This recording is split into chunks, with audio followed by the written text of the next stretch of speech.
of you, and didn't look like you were too rusty tonight overall. Yeah, we were a little rusty, I thought. A lot of errant passes, missed opportunities early in the game. That's what's going to happen when you miss a year and a half and play 2 games and then take a month off.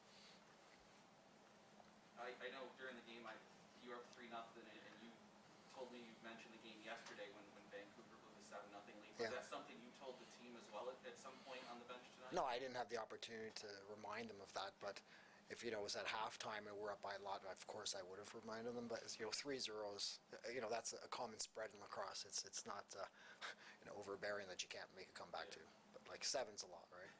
But, again, what my point was, anything can happen. Sure, we're off to a good start, but there's still, 50 minutes to go in the game. But the only flat spot really was that second quarter. It just seemed like things kind of got into a slog and they wound up getting a couple goals. I thought they did a good job of pressing us.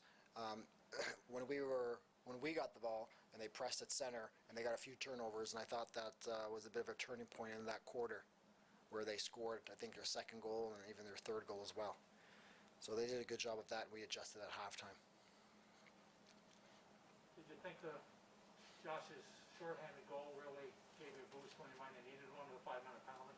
Well, definitely. Anytime they scored, I think they scored 1 with maybe 30 seconds left. So anytime you can go 1-1 on the score sheet when you're down 5 minutes, I think that's a win for us. The young guys that fought tonight, something you have to like to see, the young guys buying into the team and mix it up there at the end of the game. Well, I really like that the offensive guys stood up for each other. They had each other's back, and that builds team character. And not that I'm an advocate of fighting and whatnot, but guys do have to stick up for each other. And I thought they were the instigators in most of those fights. In the Lion Bar I'm talking about, they were the instigators for most of those fights. So, if some of those headshots might have been called earlier in the game, do you think some of that could have been avoided? I don't know. We were the ones taking the headshots, and then they were the aggressors on the 5-on-5 brawl. So I'm not sure if that would have been avoided. Josh just came in here and kind of talked about how talking to Sean earlier was kind of huge into him going after and helping Chase after being got hit. Talk about how, again, this is a huge day to begin with, but then also the extra motivation of having Sean here. Do you think that was a little bit of extra juice for the guys in general? Yeah, I've often wondered how much a motivational speech or talk helps a team during the game. I just thought it was great that Sean, spoke to our team about Tucker. I think Sean did an amazing job of firing the guys up and speaking, about his family, what they're going through, and what kind of kid Tucker was. And, how do you not go out there and give it your all?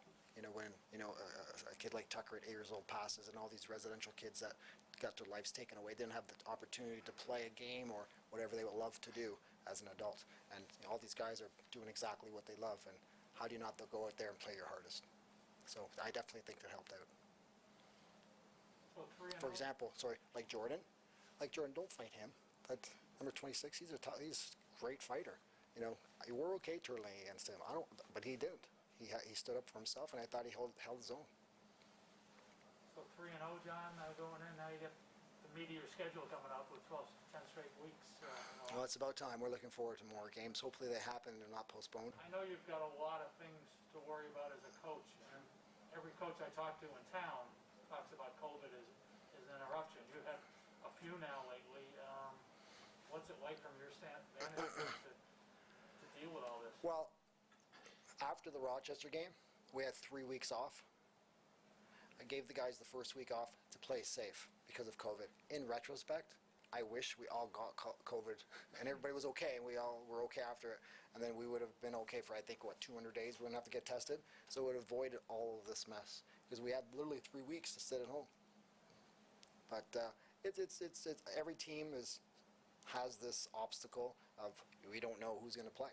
You don't know who's going to be testing positive. It could be top 5 guys like this. They were missing a couple good players tonight.